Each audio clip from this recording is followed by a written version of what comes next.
teaching kids how to read. This is what this video is about, I guess. So welcome to another day of my of a 47 years old dad, dad of three. So yeah, I have three kids, 13, 9 and 5, and all of them have been able to read by about 4 years old. My 5 years old at the moment, he's probably the fastest of them all, and he can read like full-on books at 5 years old, and he's really proud when, like, you know, at school last year anyway, you know, the teacher had to keep on asking him to read for the whole classroom because he was the only one who could read for the whole classroom. And of course, he's quite expressive as well with his reading. So the kids seem to really enjoy it. And quite a lot of people have asked me, you know, how have I managed to teach all my kids how to read? So I just want to share this experience with you of what has worked for me and worked for the kids, so that hopefully it will work for you guys as well. So yeah, so if I come down to it, you know, here's some very, very key lesson. First is about repetition and patience. The first part is probably the most painful part, and that is just to basically waiting for them to actually reading their first 5 or 10 words. Because the reality is that with kids, when they're first starting out, they kind of go, oh, it's too hard. Oh, I don't know how to read. And they just, you know, and it's really having to concentrate and trying to read their first word, especially when they feel like they don't have to because they got parents reading it for them, right? But you just have to repeat, and just stay on the message. I remember my 5 years old, it just felt like donkey years before he could read the word the, right? It's just like, I would say, okay, you know, his name is Eamon, by the way. He said, Eamon, what's this word, the? Okay, can you see how it's spelled? T-H-E, you know, he could spell already, T-H-E. And then, like, you know, like we were trying to find the word the every time, you know, every time we read. And then he could see the word there, but he kept on forgetting that it's pronounced the. And then once I feel like he could read the word there, I'm getting really excited. And the next day, we read another book, and he completely forget that it's supposed to be the, or even know how to spell. And I just, you know, and it just like, you feel like, when is this going to happen? When is he going to be able to read? And it is like that with the other two kids as well. So you feel like, what's the point of doing this? The kid's not getting it, but trust me, they are getting it. And suddenly, before you know it, your kid will kind of go, the, and go, oh wow, where did that come from? And before you know it, I feel like once they know that they can start reading one word, they get more excited to learn 2 words and 5 words and 10 words.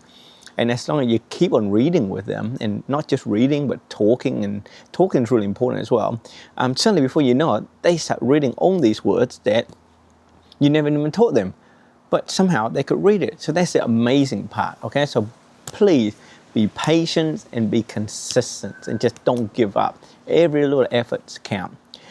Second one, obviously they need to learn the alphabet first so that they can recognize the letters. So the great, you know, one of some of the tricks about teaching them the alphabet is songs. There's a lot of alphabet songs on YouTube that you can sing with them. There's a lot of games that you can play, like you can draw letters, they can draw letters, where you can match letter with an animal or with the pictures. There are lots and lots of ways to teach kids alphabet. Just don't make them remember or memorize it, okay? Kids don't like to do that. They like to have fun when they learn, especially reading and alphabets. So yeah, just make sure you have lots of fun with the kids when they're learning the alphabets, and singing, like I say, songs is a big part of it as well. Now, once they start to know the alphabet, when it comes to reading, there's really 2 schools of thought to come to teaching. One is about phonics, and one is about just word recognition. So phonics is really trying to get the kids to read, like, oh, C is make the sound K, and then AT is at, and then K at cat, and then B at bats, right? So essentially, you're trying to get the kids these tools so that when they come up with a word that they haven't seen before, they don't know how to read, they can use that skill to slowly sound it out. So that's the phonics side. The other school of thought is that people say, you know what? Don't teach the kids phonics and stuff. Just read it out. You know, as you read out a text, you use your finger to guide the kids, you know, as you're reading the text. And as you read it more and more, somehow the kids just get used to it. And of course, you can concentrate on a few words at a time. For example, you might say, today we're going to try to find the word the. So anytime you come across the word the when you read, you kind of pause and you see the kids can remember they're saying there's a word the, right? And once they like master one word and build it up one word at a time, and then before you know it, you're going to go 2 words at a time, and 3 words at a time, 5 words at a time. And before you know it, they're suddenly able to kind of pick up the words through just reading and repetition. So I have done both. I really have. So we do a lot of game where, like, you know, we will do like an et sound, for example, and then we have all these like consonants. So then, you know, Eamon, or the kids anyway, they would know that C can be k, B can be b, and then they would then join it together, right? And then we also then use that word like bet, for example, and then we'll then mix it up with all the other words. So then we're going to try to, you know, can you find the word bet among like 10 words or something like that? And then they will go out and they actually find the word bet rather than trying to find the B and the AT, right? So when we do exercise and have fun games, then we do a lot more phonics exercises. But when it comes to reading anyway, then we tend to go for the other approach.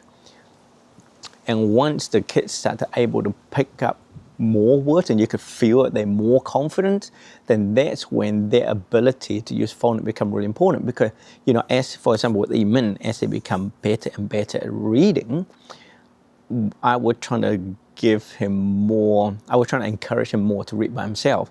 So then as he read along, there'll be words that he doesn't know, and that's when you kind of go, okay, Eamon, just sound it out. What is the first letter? What's the first letter? You know, he might say F. Then you go, okay, what does F sound like? And he will say f, f. And then you kind of help him to pronounce a word using that phonics skills. And before you know it, next time when it's, for example, let's say fish, right? And before you know it, next time when he see the word fish, he won't go fish. He suddenly just know immediately that is fish. So I think the phonics skills is really important as a tool to help them when they come across words they don't know, and then they can try to figure out themselves. So whenever, like, I know with Eamon, I'm using Eamon recently because that's the most recent one. Whenever Eamon come across a word that he doesn't know, I will always make sure he get the first go at trying to figure it out, right? I always say, come on, Eamon, you can do it, you can figure it out. And you know, if you can't figure it out, Dad's here to help you. So you're always trying to encourage the kids so that they have the first go at figuring it out. And if he says something silly, then we laugh along with it and make a fun game and go, that's so silly. You know, kids love having fun and things like that.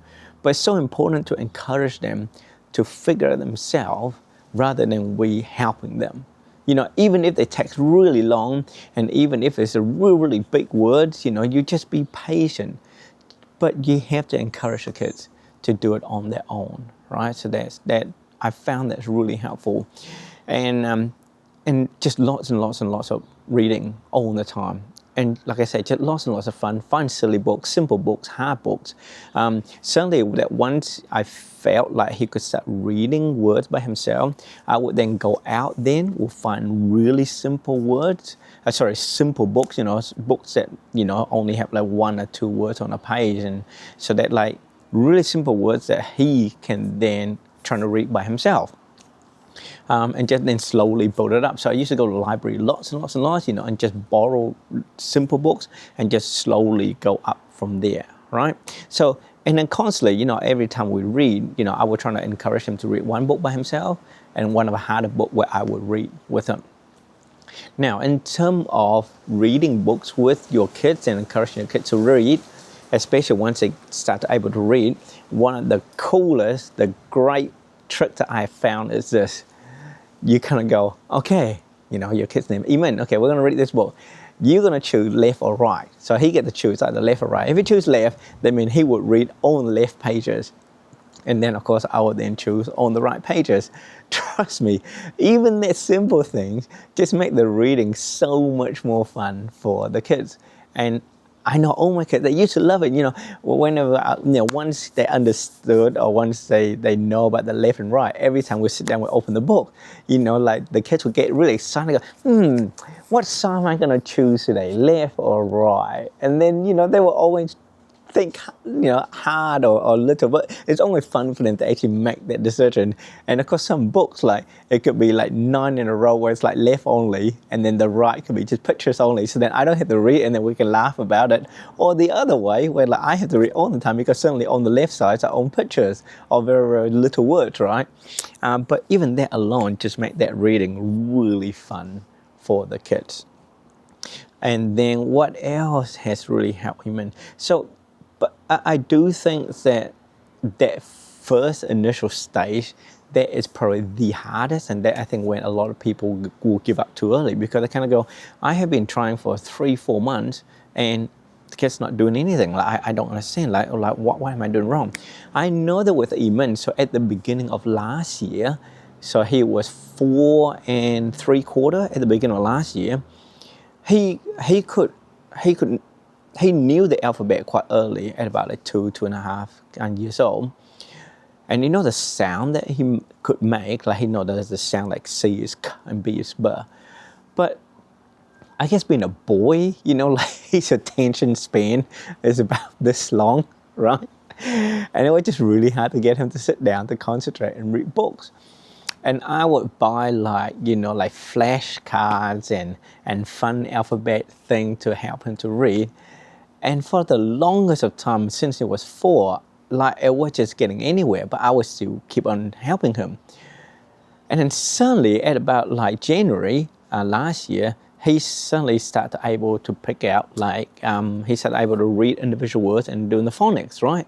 So suddenly, since he started doing that, since then, his reading skill had just gone up the roof, right? And I think that's the one thing I want to try to tell people, that initial stage, for them to realize that they have the ability to read, that's the hardest part. It takes the longest part. It takes the most patience and dedication from you to keep encouraging them and not to give up. So I hope this video helps. I know that with all our kids, by learning to read before they go to school, they certainly have a lot more confidence going to school. It's a lot less scary. They feel as though, the fact that they're quite far ahead of the other kids, they feel quite proud of themselves, and they don't feel, left out, especially, at the new schools. And I feel like the fact that all of our kids were able to read before they go to school, I guess just to really show that kids can do this. If you actually put in the time and the effort, I honestly, sincerely believe that all kids can read before they go to school. But they need that effort and dedication from you. Certainly, with the lack of Eamon, there was quite a bit of time when I felt like I was just too busy to actually, look after him and teach him. You probably, if you have multiple kids, you know what I'm talking about. The first kids, you devote your whole time towards that kids, right? You kind of like wrap them in bubble wrap. You give them everything. By the time the third kid come along, you just don't care. Like, unless my boy Eamon is either he really, really cry, or he's really, really silent, because he's full of energy. When he's like dead silent, you're really scared. You know that something is wrong, right? It's only in those situations that you actually get off your butt and actually go find out what's going on. But from there, you just don't care, right? And that was my approach to teaching him. Kind of go, school will look after him. He will be fine, right? But I did put in a lot of hard work to help him to read. It's not really hard work. It's just, we had lots of fun on the bed reading and stuff together, but it took time, it took effort. But yeah, I honestly do believe that my kid is not anyone special. They're not like super smart or anything. And there's no magic bullets. It's just reading with the kids, helping the kids to learn phonics. That's not very hard, so you got to teach them alphabet, teach them phonics, make it really fun to play with them. There's so many things that you can buy on AliExpress and Temu to help kids read, and there's so many YouTube videos like songs and phonics songs and alphabet songs. It's just endless. It really is. And then last of all, it's just lots of reading from you to them. It's the same thing for math, like Eamon, he's 5 years old. He can recognize numbers up to 1,000. He hasn't gone over 1,000 yet, I believe. He can add 3-4 numbers together and things like that. But it's not like because he was born with it. It's just like we every day we play math with them, and we encourage them to do math, and then things like that. So, and it's just time and effort. That's all. But reading is amazing, especially in the age of digital technology, with iPads and YouTube and cell phones and things like that. That's why I do believe that it's so important to teach the kids to read. So I hope this video helped. It's kind of a bit unhinged and unfiltered, but hopefully my experience and what I have done to help the kids to read can help you guys as well. If you have kids that could read before 5, I would love to know, what did you guys do to get your kids to read? It's parenting. There's no manual for parenting. So this is my manual as such, that written from my experience. But I would love to know yours as well. And let me know if you think, what do you think about my way of teaching my kids, learn how to read, and see if it can help you guys as well. So yeah, thank you so much for watching, and I'll see you guys in the next one. Bye-bye.